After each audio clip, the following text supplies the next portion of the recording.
Hello everyone, welcome to Ansarkari. Today we are taking up the topic of industrialization. We have already discussed how the industrialization process is started and what were the phases, first phase, second phase, and how it started from Britain, UK, then how it percolated to other countries such as France, Germany, US, etc. Phases of industrialization started from textile and the surplus uh, profit were invested further in second phase in coal, iron, and other subsidiaries. Slowly, with the impact of the installation, it was seen in social aspect, political, ideological, and etc. So, industrialization was a very major landmark changes in it showcased landmark changes in society.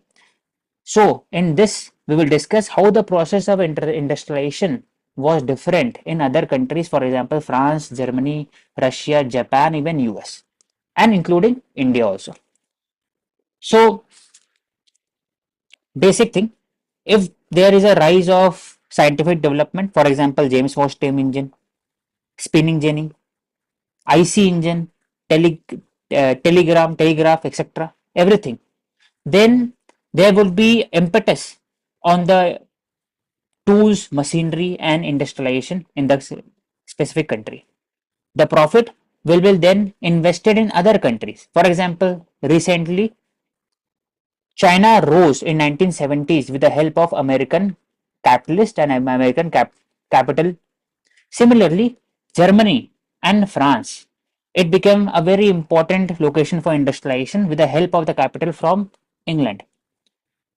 When the countries were progressing, new national rivalry started to take place. For example, over the resources, because for industrialization, basic resources is required coal, iron, etc. For Germany, Ruhr, even Alsace-Lorraine was part of the France, which was taken by Germany in 1970s. They showcase the economic nationalism, tariff war within the countries, as well as exploitation of the underdeveloped countries. For example, African, South Asia, India, etc., became very prominent. Further, the endangered laborers and immigrant from the developing and underdeveloped countries, colonies, started to take place to the important location hub such as Paris, London, San Francisco, which we have seen Gadar Party movement from San Francisco. Why? Because it was an industrial phase and an Indian immigrant worker were migrating to that areas. Indian indentured worker were also playing very important role in migration in other countries, for example, Australia, Mauritius, etc. So capital was free flowing. The country was becoming interdependent to each other in backward and forward linkage on the consumer goods. At the same time, they were also having a national rivalry politically, ideologically, and economically. So it is a basic framework कि Britain से जो extra capital amount हुआ it was invested in France Germany and US slowly that country became more and more prosperous they became industrialized and with all the capital of the developed country they were again invested in Russia and Japan became industrialized in last of 19th century and first of 20th century even Russia उसके बाद all these countries helped the country like China and India India में बोला जाए तो IIT establish हुआ India में भेल और अलग अलग जो इंडस्ट्री क्यों हुआ क्योंकि कहीं ना कहीं फंडिंग मिला फ्रांस से यूएस से हर जगह से फिर 1970 में साउथ ईस्ट एशिया के अंदर में वियतनाम कंबोडिया से लेकर के इंडोनेशिया वहां इंडस्ट्रियलाइजेशन स्टार्ट हुआ और चाइना डेंग जॉपिन के बाद स्टार्ट हुआ उसके बाद आज के हिसाब से बोलते हैं 21st century is Asian as well as African century क्यों क्योंकि अफ्रीका में इंडस्ट्रियलाइजेशन स्टार्ट हो रहा है क्यों वहां से पैसा आ रहा है China India south Asia Japan Russia तो ये प्रोसेस है इंडस्ट्रियलाइजेशन का हर जगह से जो सरप्लस है it is invested into other country because labour arbitrage labour का जो अलग अलग वेजेस है वो डिफरेंट है प्रॉफिटेबिलिटी डिफरेंट है इवन जो बीच का जो हो सकते हैं कंज्यूमर गुड्स और एक पॉपुलेशन उसके हिसाब से डिमांड वो भी डिफरेंट है इसलिए ऐसे फ्री फ्लोइंग इंडस्ट्रियलाइजेशन फेज बढ़ता है हो सकता है कि कोई कंट्री फोर्थ इंडस्ट्रियल रेवोल्यूशन आ जाए लेकिन किसी कंट्री में फर्स्ट ही फेज इंडस्ट्रियल रेवोल्यूशन है ऐसे ही पॉसिबल है और फेज पर डिपेंड करता है। तो global phase of industrial revolution it impacted, कैसे इम्पैक्ट हो सकता है? Standardisation of legal code, India में आईपीसी बना, सुप्रीम कोर्ट हाई कोर्ट 1867 में, और अलग अलग इंस्टीट्यूशन बना इंडिया के अंदर में, दैट वाज कोर्सिव, जो अभी नोबेल प्राइज मिला है जिनको, he have already pointed out that the relationship between the political and social institution as well to the economic prosperity. तो इंडिया में जो स्टैंडर्डाइजेशन हुआ it was a coercive nature, लेकिन ब्रिटिश के अंदर में हुआ it was a developmental standard, capacity building standard. For example वहां पर बोल सकते हैं कि standardisation of the intellectual property उसी समय आता है, अलग अलग इंटेलेक्चुअल प्रॉपर्टी लॉ, जैसे एक कुछ कन्वेंशन है, बर्न कन्वेंशन है, और भी कन्वेंशन है which Mansi you can highlight, कुछ कन्वेंशन है with regard to the evidence act, बाकी सब उसी समय आता है। फिर joint stock company, financial services उस समय आता है। Then second impact was new colonization. Many of the developing and underdeveloped countries were extracted heavily by the colonial power for the resources as well as the market. Then there is a culture exchange. अभी we will discuss in detail कि culture exchange कैसे, कि many of the countries were dependent on the transfer of technology of the parent company, parent country. For example, steam engine अगर Britain को पता है और steam ship Britain को पता है और जापान को नहीं पता, तो Japan was buying dreadnought in 1890s from the Britain, and that dreadnought played a very crucial role in Sino-Japanese in Russia Japanese War 1905 when Japanese imposed a huge victory against the Russia. तो Dreadnought के कारण हुआ था। Dreadnought जो steam ship था, war ship था, और it was metal. पहले जो शिप होता था वो it was wood, made by wood, तो मेटल का कॉन्सेप्ट आ गया था, metal, steel making, pig iron, तो वो सब कहाँ पर डिपेंड हुआ? आप you have to be dependent on the big country. जैसे आज के हिसाब से चार ही वर्ल्ड में जो इंजन बनाते हैं एक तरह से जेट इंजन, तो India is dependent for technology transfer. तो जब टेक्नोलॉजी डिपेंडेंट होते हैं तो there is a culture exchange, people to people diplomacy, people to people contact, slowly culture flow करता है, इंग्लिश लैंग्वेज गॉट स्प्रेडेड, उनका जो एटिकेट्स है फोर्थ और टेबल मैनर्स हो गया, बाकी सब एक्सपैंड करते गया। फिर जो हर एक एस्पेक्ट में बोल सकते हैं with regard to dressing style, हर चीज there was a exchange. Then with rise of industrialisation new middle class rose, middle class जब राइज करता है तो there is a counter, there is a rise of new type of nationalism that is driven by the middle class vote। कैसे? जो existing form of nationalism था it was based on the king, aristocratic system, वो हमेशा चाहें कि aristocratic power में रहे, लेकिन जो आने वाले में समय में था उसमें सोशलिज्म एस्पेक्ट जो वर्कर और प्रेजेंट है, लेकिन बीच का जो nationalism it is most of a middle class business minded nationalism that was focusing on state, क्योंकि स्टेट के कारण ही आप इंडस्ट्री बना बैठा सकते हैं, स्टेट के कारण ही आपके पास सब्सिडी मिल सकता है, स्टेट का स्ट्रॉन्ग होना जरूरी है तभी लॉ एंड ऑर्डर स्टैब्लिश हो सकता है, इसलिए स्टेट बिकम वेरी इंपॉर्टेंट। और स्टेट आएगा नेशनलिज्म से, नेशनलिज्म दैट इज एथेनिसिटी, और एक तरह से बोल सकते हैं share tradition of the past as well as the future is nationalism. तो स्टेटिज्म, स्टेट का कॉन्सेप्ट बढ़ता है, इसलिए उस समय जॉन लॉक का, रोशियो का सोशल कॉन्ट्रैक्ट उसी समय आता है एक तरह से देखा जाए तो नेशनलिज्म बढ़ता है। जब नेशनलिज्म बढ़ता है तो कहीं ना कहीं इंपरकशन जो है वो यहाँ दिखता है, नेशनल राइवलरी में दिखता है, और बीच में वॉर भी होता है, Austro Prussian war, Franco Prussian war 1870 में, जो we will discuss in the unification of Prussian as well unification of Italy. तो ये फेजेस आते हैं। अब बताते हैं कि डिस्कस करते हैं कि what were the impact on other colonies. तो यूएसए भी अब डिस्कस कि कैसे प्रोटेस्टेंट एथिक्स उस समय आते हैं in the age of enlightenment, और व्हेन द प्रोटेस्टेंट वेर बोल सकते हैं they were discriminated by the Catholic, तो many of the dissenter were fleeing to the new colonies. तो कॉलोनीज ऑस्ट्रेलिया हो गया, कनाडा हो गया, इवन यूएसए। तो यूएसए 13 कॉलोनीज थे, they were expanding towards the west, east से स्टार्ट होता है, ईस्टर्न कोस्ट, वहां से वेस्ट जाते हैं धीरे धीरे, एंड स्लोली यूएसए बहुत बड़ा कंट्री है, रिसोर्स एबंडेंस है, जोग्राफिकल आइसोलेशन है, जो भी यूरोप के अंदर में कुछ वॉर हो रहा है वो डायरेक्टली इंपैक्ट नहीं कर रहा है उस समय तक, तो उनके पास मौका रहता है कि वो खुद से custom regulation capitalist, new model of capitalist got developed in that kind, जो it was based on gun laws, it was based on right to property and as well as scientific development. तो American railways was created, telephone, Graham Bell जो है वो USA जो American है वो, तो उन्होंने स्टैब्लिश किया। प्लस जो भी टेक्नोलॉजी ट्रांसफर हुआ ब्रिटेन से, फ्रांस से, वो कहीं ना कहीं यूएस में एक फ्री फ्लोइंग स्पिरिट में स्टैब्लिश हो पाया। तो इसलिए वहां यूएस में 1860 से स्लोली इंडस्ट्रियलाइजेशन बहुत स्पीड पकड़ता है, और वहां पर सेकेंड आईआर बोलते हैं, थर्ड आईआर, पहला आईआर क्या है कि स्टीम इंजन, सेकेंड क्या है प्रोडक्शन चेन, थर्ड है computer, and fourth is artificial intelligence. तो सेकेंड है प्रोडक्शन चेंज, उसमें आता है जिसमें बात करते हैं कैसे एक सेम प्रोडक्ट को with the help of tools and machine एक सप्लाई लाइन में हम लोग बना सकते हैं, उसको प्रोडक्शन सप्लाई चेन बोलते हैं। ये यूएस के अंदर में आया था, फेमस हुआ था, जो क्रूशियल प्ले किया था with regarding to the evolution of the locomotives as well as cars in US 1930s या 1920s में। कार हर कोई खरीद सकता था वहां पर, इवन आज के हिसाब से पर कैपिटा कार उस समय ज्यादा था यूएस के पास, क्योंकि कार को बनाने के लिए हर एक आदमी को सप्लाई चेन में खड़ा होकर के एक एक प्रोडक्ट बनाना पड़ता था। तो एक एक कंपनी एमएसएमई वो नट बोल्ट बनाएंगे हजारों की संख्या में, एक कंपनी सिर्फ गियर बनाएंगे, ऐसे करके ऐसे असेंबली लाइन में करने, असली असेंबली लाइन का concept with electricity is called second IR. France में लुई फिलिप, जो एक नाम भी रखा हुआ है, एक इंपॉर्टेंट है, लुई फिलिप से डिराइव किया हुआ है। तो Louis Philippe he promoted French capitalist, many of the Britain, जो उनका जॉइंट स्टॉक कंपनी था, they were focusing on investment in France.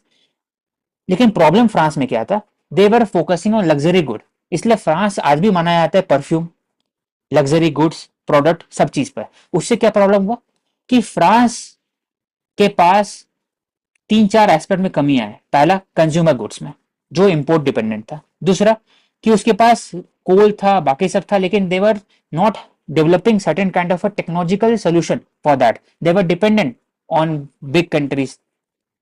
Further bank of France बनता है, आयरन स्टील कोल प्रोडक्शन होता है, धीरे धीरे दे बिकम इंडस्ट्रियलाइज्ड। लेकिन प्रॉब्लम है कॉन्टिनेंटल वॉर होता है, फ्रैंक बोल सकते हैं Franco Prussian war 1850s 60s में होता है, 70s में होता है, ब्यूरोक्रेटिक स्ट्रक्चर रहता है। इसलिए इंडिया में भी जब फ्रांस इन्वेस्ट करते हैं और डुप्ले को वापस लिया जाता है, तो ब्यूरोक्रेटिक स्ट्रक्चर होता है, पैसा रह जाता है उनके पास इन्वेस्ट करने के लिए, तो फ्री कैपिटलिस्ट स्पिरिट माइंडसेट होता है, वो नहीं होता उनके पास। That is different. For the defeat in Carnatic war it created less surplus capital, unlike Britisher. Britisher surplus बढ़ गया, प्लासी जीत गए, बक्सर जीत गए, उनके बाद दीवानी राइट्स मिल गया, बंगाल, उड़ीसा, बिहार का। Slowly they became more and more capital centric. वहां से जो सरप्लस मिला दे वर इन्वेस्टिंग इन ब्रिटेन, मैनचेस्टर, और मैनचेस्टर जो फिनिश गुड था वो इन्वेस्ट कर, वो इंडिया में एक तरह से फ्री और लो कस्टम ड्यूटी में बेच रहे थे। लेकिन फ्रांस के पास ऐसा नहीं था ऑप्शन, तो फ्रांस के पास कहीं ना कहीं कॉम्पिटिटिव स्पिरिट में ब्रिटेन से पीछे थे। Further they also was focusing on scarcity of coal, और जो एग्रीकल्चर लैंड था they were deeply attach to it. That is why France में थोड़ा इंडस्ट्रियलाइजेशन फेज स्लो हुआ जब, और दूसरा एक फेज था कि फ्रांस के अंदर में पॉलिटिकल इंस्टेबिलिटी था, फ्रेंच रेवोल्यूशन 1789 में। उसके बाद लगातार जो कॉन्टिनेंटल वॉर हुआ, we will discuss in detail in the French revolution, Napoleon का राइज, वो दिखाता है कि France was not a suitable political suitable country for the huge speed of industrialisation which were taking place in Britain.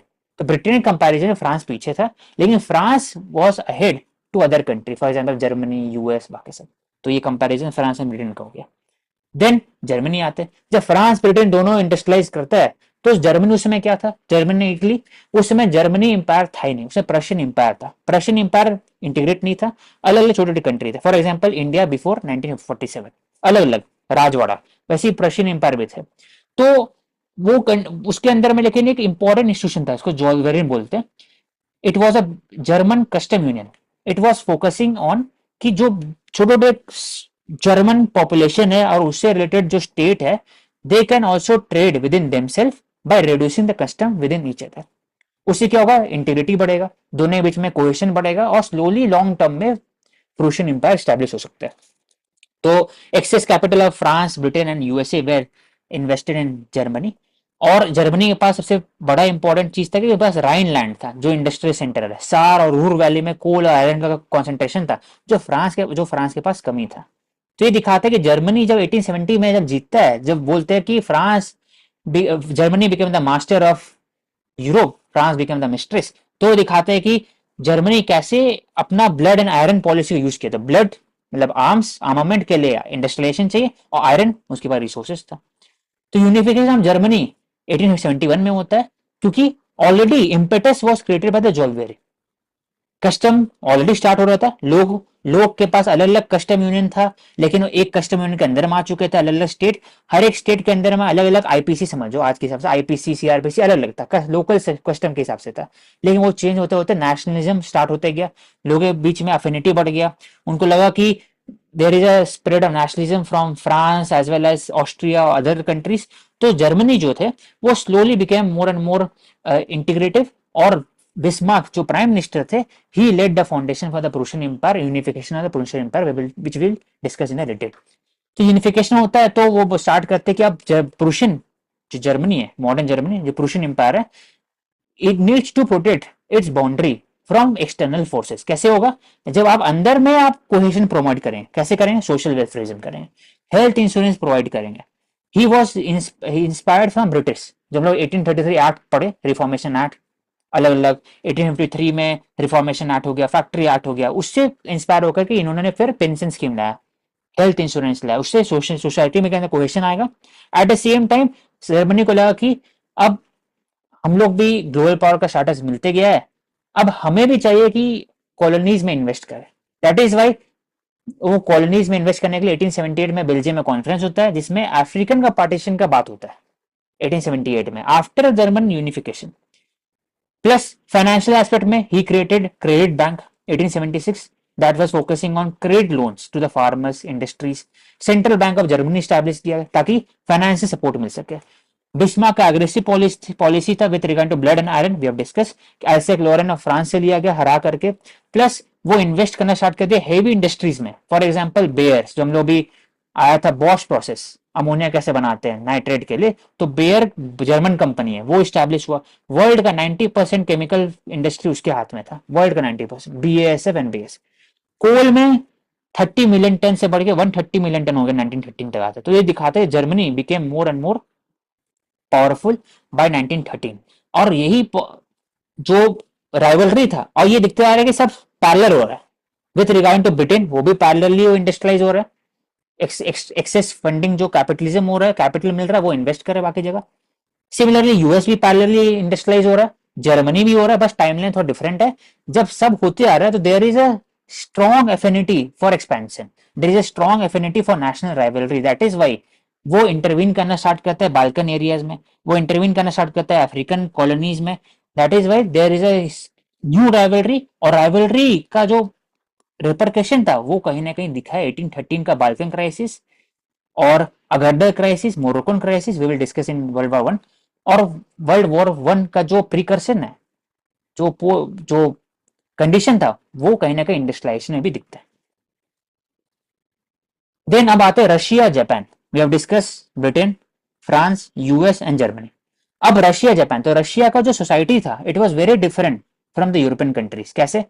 European countries के अंदर middle class rise था, लेकिन Russia के अंदर में वो stark difference between the serf and the landlord, जिसको kulak बोलते हैं, और बाकी जो लैंडलॉर्ड हो गए, नोबल्स हो गए, और जारिस्ट नोबल्स हो गए। जारिस्ट मतलब एक तरह से जारिस्ट एम्पायर, जारिस्ट एंसेस्ट्री था, तो जारिस्ट एम्पायर हो गए, उसके अंदर में अलेक्जेंडर टू थे, वो रिफॉर्म करना स्टार्ट किया, that is emancipation of serfs. उनको राइट्स मिलना चाहिए, उनका लैंड मिलना चाहिए, और slowly the serf can also sell their land and they can become workers in the factories. तो वो इंफ्रास्ट्रक्चर इन्वेस्टमेंट करना स्टार्ट कर दिए, रेलवेज, लोकल बॉडीज में रिफॉर्म, एग्रीकल्चर रिफॉर्म, हर एक एस्पेक्ट में स्लोली। निकोलस जो बाद में आते, all these thing will be discuss in Russian revolution, but small micro aspect I have to mention. Nicholas 1890s में आते, वो वही अलेक्जेंडर के जो टू के रिफॉर्म थे वो स्टार्ट कर रहे थे, उसको और आगे बढ़ाते। For example trans Siberian railway, Moscow से लेकर के व्लादिवोस्टोक उस तरफ जाके एक रेल रोड बनाए, ताकि जो सीमलेस कनेक्टिविटी रहे between the eastern side and western side. और उसी समय अलास्का वॉज हाँ, Alaska was sold by Russia to US by I think $5 million में बेच दिया गया था पूरा अलास्का को उस समय।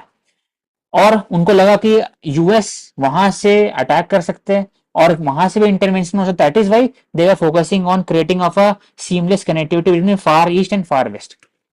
तो व्लादिवोस्टोक पोर्ट वही पोर्ट है जहां पर बोला जाता है, उसको बोला जाता है वार्म पोर्ट, और इंडिया ने भी इन्वेस्ट किया $1 billion in the far east of Russia. तो वही पोर्ट को कनेक्ट किया गया। For the role of Sergei Witte, he was a important bureaucrat, transport minister थे वो। एक तरह से ट्रांस साइबेरियन रेल रोड पर उन्होंने इन्वेस्ट करना स्टार्ट किया। देन करेंसी रिफॉर्म लाया, रेलवेज, डैम, एग्रीकल्चर रिफॉर्म सब वो लेकर के आया। लेकिन रशिया ऐसा सोसाइटी वो बहुत डिफरेंट था, क्योंकि freedom of speech and expression जैसे एनलाइटमेंट पीरियड के समय दिख रहा था वोल्टायर का फ्रांस के अंदर में, जॉन लॉक और बाकी जो स्कॉटिश थिंकिंग लोग थे, एडम स्पीड बाकी सब, वो ब्रिटेन में एडमंड बर्क होंगे, बाकी लोग रोशियो हो गए फ्रांस में, इमानुअल कांत हो गया जर्मनी में। तो कहीं ना कहीं वहां पता ही रशिया के अंदर में लोग थे। लेकिन जो रशिया में जो नोबल थे और जारिस्ट एम्पायर थे और जारिस्ट जो किंग थे, देवर मच मोर बोल सकते कि authoritarian as compare to that country. तो स्लोली यहाँ पर जो आइडिया स्पेकुलेशन स्लो हुआ, और जो सोसाइटी के अंदर डीप स्ट्रेटिफिकेशन था इन क्लासेस, उसके कारण इंडस्ट्रियलाइजेशन का फेस स्लो हुआ, ब्यूरोक्रेटिक कंट्रोल बहुत ज्यादा था। द किंग जो जारिस्ट एम्पायर था, he was using Cheka, that is secret police, against the revolutionary. इसमें बॉल्सिविक लोग आते हैं, मेंडलीव्स लोग आते हैं, मेंसिविक्स होते हैं, उन लोग के खिलाफ एक बोल सकते हैं कि दे वाज रिप्रेस्ड अकॉर्डिंगली। तो स्लोली जो एंगर फ्रस्ट्रेशन बढ़ते गया, और जैसे 1905 में डिफीट रशिया को फेस करना पड़ता है, 1914 के अंदर में इतने huge losses of arms, ammunition as well as life face करना पड़ता है, तो वो कहीं ना कहीं रेपरकेशन दिखा, और 1970 में रेवोल्यूशन होता है। उसके बाद जब लेनिन आते हैं पावर में, that is why he discuss about 5 year planning system, agriculture reform, collectivisation, और स्लोली वो स्टार्ट करते हैं industrialisation of Russia on Soviet principle, on communist principle. जो स्टालिन इसको आगे लेके जाते हैं साइंटिफिक डेवलपमेंट, स्टालिन लेके इसको आगे आते हैं in centralisation of power with heavy industries, उसमें इन्वेस्टमेंट, आयरन कोल और बाकी स्पेस पावर। तो इंडस्ट्रियलाइजेशन वो फेज चलता है जो 1990s चलता है, बाद में फिर रशिया आता है। तो रशिया अभी न्यू फॉर्म ऑफ एरिया में भी इंडस्ट्रियलाइजेशन चलता है। तो बेसिकली रशिया का इवोल्यूशन है, we will discuss in detail. तो इसमें बस एक क्रिटिक था कि जो रशिया का जो इन्वेस्टमेंट था, mostly capital, it was 50% of the industries way foreign owned.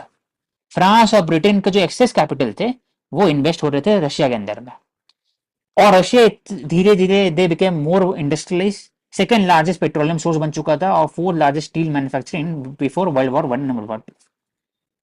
ये हो गया रशिया। अब जापान में आते हैं।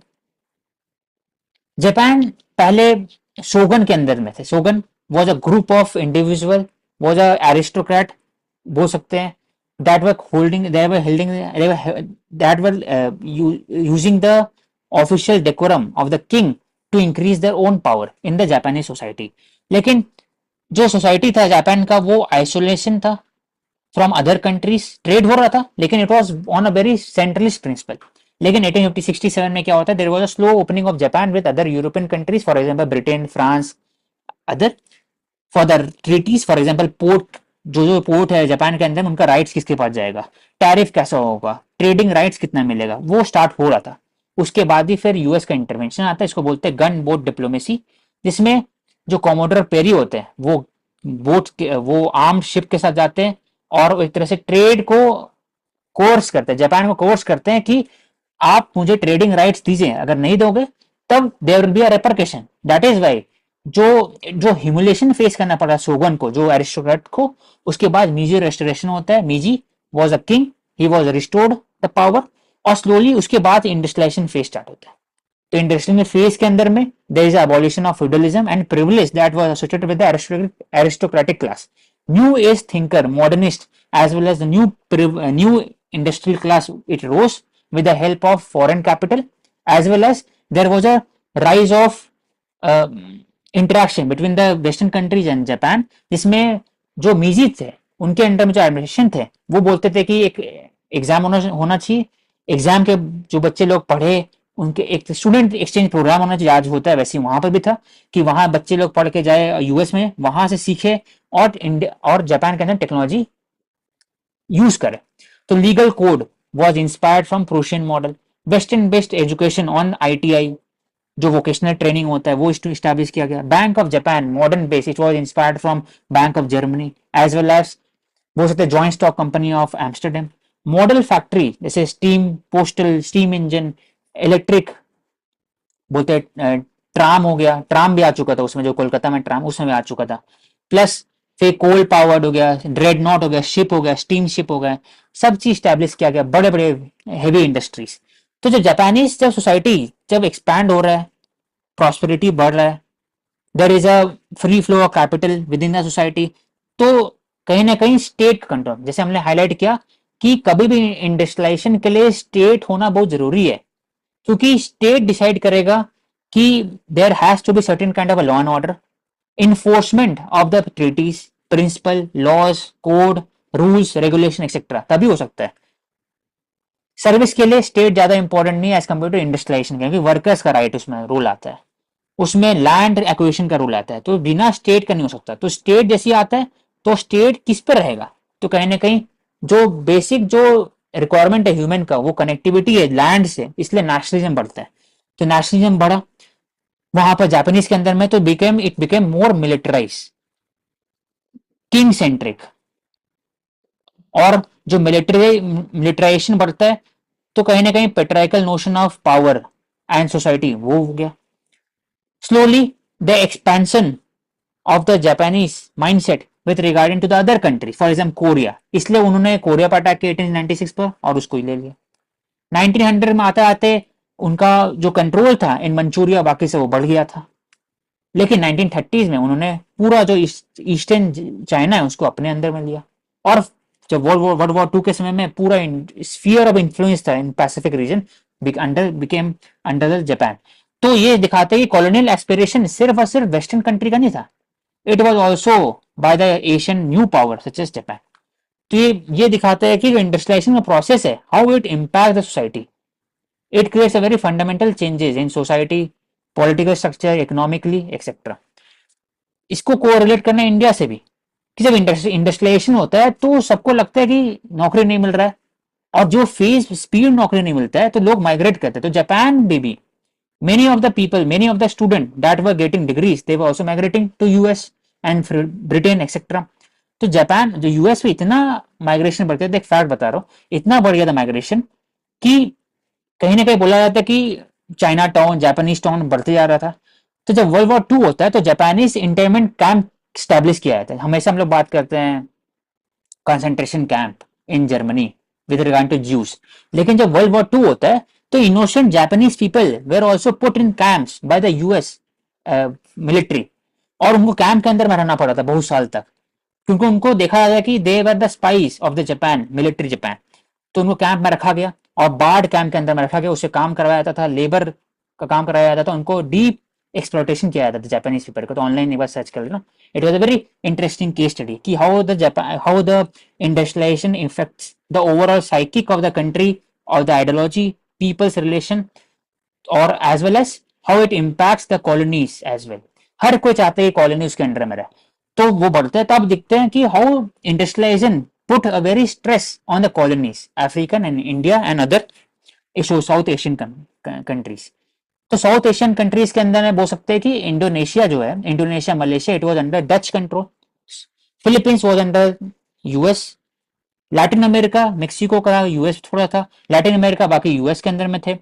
फिर अफ्रीका में ऐसा है, इसको याद करने का तरीका है वेस्टर्न अफ्रीका फ्रेंच, इसलिए इसको कनेक्ट करना। अभी बुर्किना फासो हो गया, माली हो गया, हर जगह में अभी रिवॉल्यूशन आया था 1 साल 2 साल पहले, क्वेश्चन ही पूछा गया था पीटी में, तो वेस्टर्न अफ्रीकन फ्रेंच के अगेंस्ट में था, तभी रशिया का झंडा वहां पर उन्होंने फैलाया था with regard to Burkina Faso हो गया, माली हो गया, और भी कंट्री। तो western Africa under French, Congo Belgium के अंदर में, और साउथ अफ्रीका में महात्मा गांधी थे, तो ऑब्वियस बात है वहां पर ब्रिटेन रहेंगे, और आसपास रीजन, तो साउथ अफ्रीका का रीजन में होगा एक तरह से इंग्लैंड हो जाएंगे।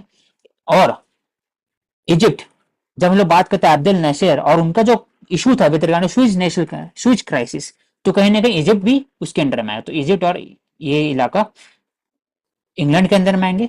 और जब फेमस वॉर है इटली का विथ इथोपिया, एबिसिनिया इथोपिया, जिसमें इथोपिया जीत चुका था इटली से, तो इसलिए इथोपिया जो है ये इटली के अंदर में। ये पूरा इलाका इटली के अंदर में। तो एक बेसिक डिवीजन ऑफ लैंड है। और स्पेन और पोर्तुगीज जो पहले वन ऑफ द लीडर बोल सकते हैं कॉलोनियल एक्सप्लोरर थे, और they were the first prominent colonist, उनका पावर घट के बस एक कोना में रह जाए, ये कुछ इलाका में। हाँ, पोर्तुगल जैसे ये हो गया, स्पेन ये हो, तो मेन पावर ऐसी हैं।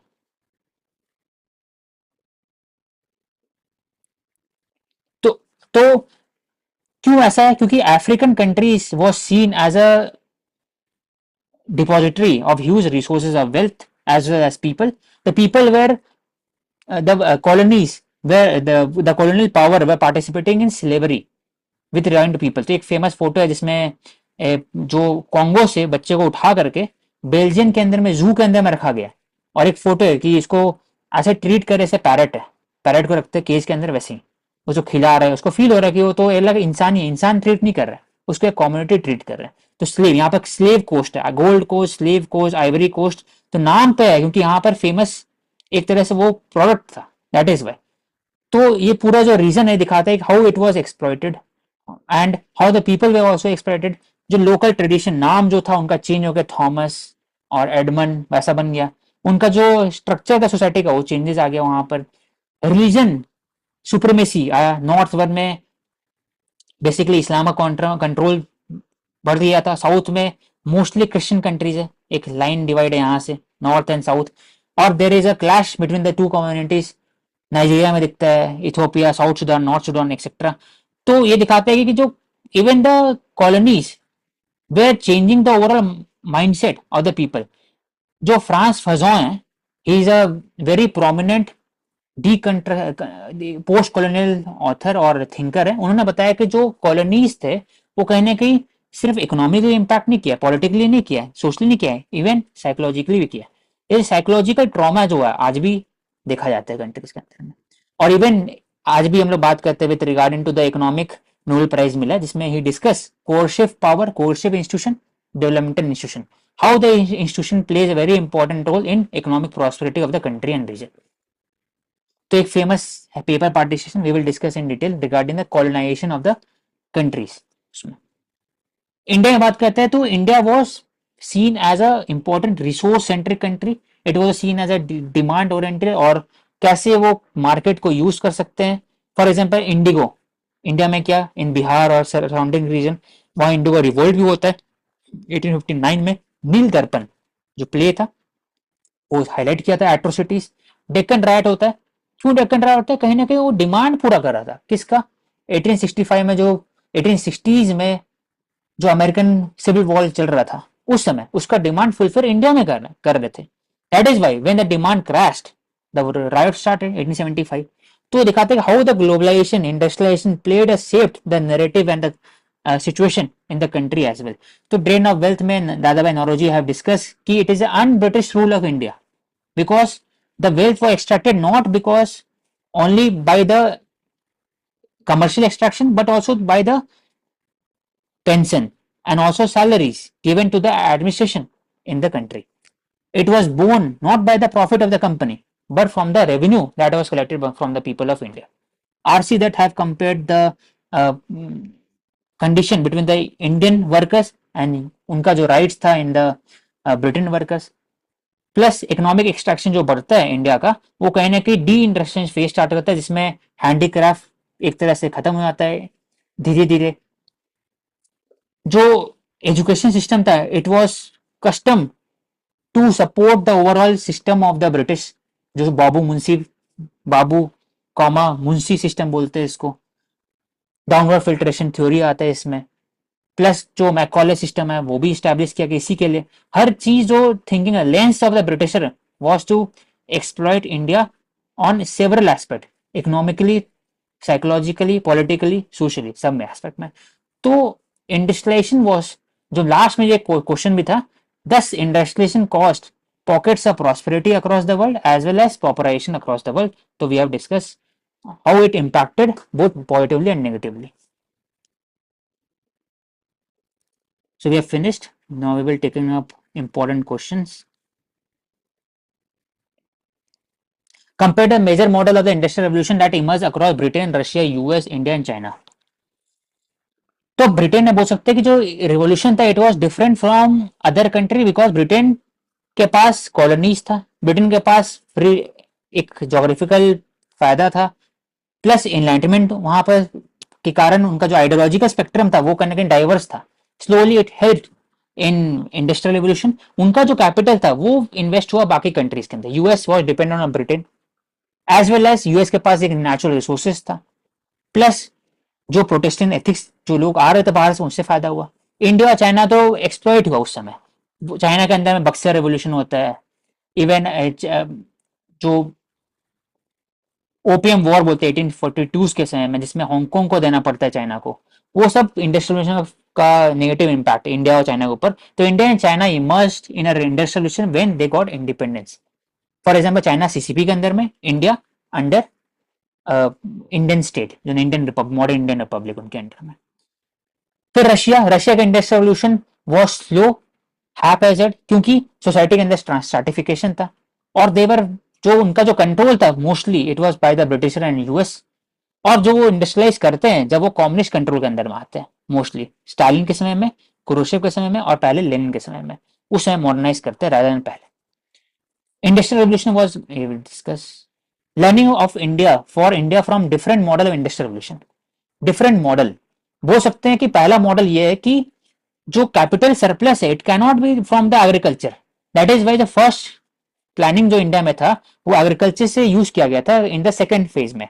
लेकिन सेकेंड फेज में लगा कि डायरेक्टली एग्रीकल्चर सरप्लस को आप यूज नहीं कर सकते। That is why India use technological expertise as well as other expertise from the US, Britain to establish other heavy industries in India. Slowly 5 year planning जो Russia का था वहां से भी लर्निंग हुआ इंडिया को। दूसरा बोल सकते हैं कि जो थिंकिंग था with regard to capitalism Britain के अंदर में, फ्री फ्लोइंग कैपिटलिज्म आइडिया, वो कहीं ना कहीं नेगेटिवली इंपैक्ट किया वर्कर राइट को, इसलिए इंडिया बात करता है वेलफेयरिज्म लेड मॉडल। फर्दर जो चाइना का इंडस्ट्रियल रेवोल्यूशन था it was state centric. India में जो है वो बेसिकली एमएसएमई सेंट्रिक है इंडस्ट्रियल रेवोल्यूशन, जो हम लोग बना भी रहे लॉन्ग टर्म में सबसे, तो लर्निंग हो सकता है।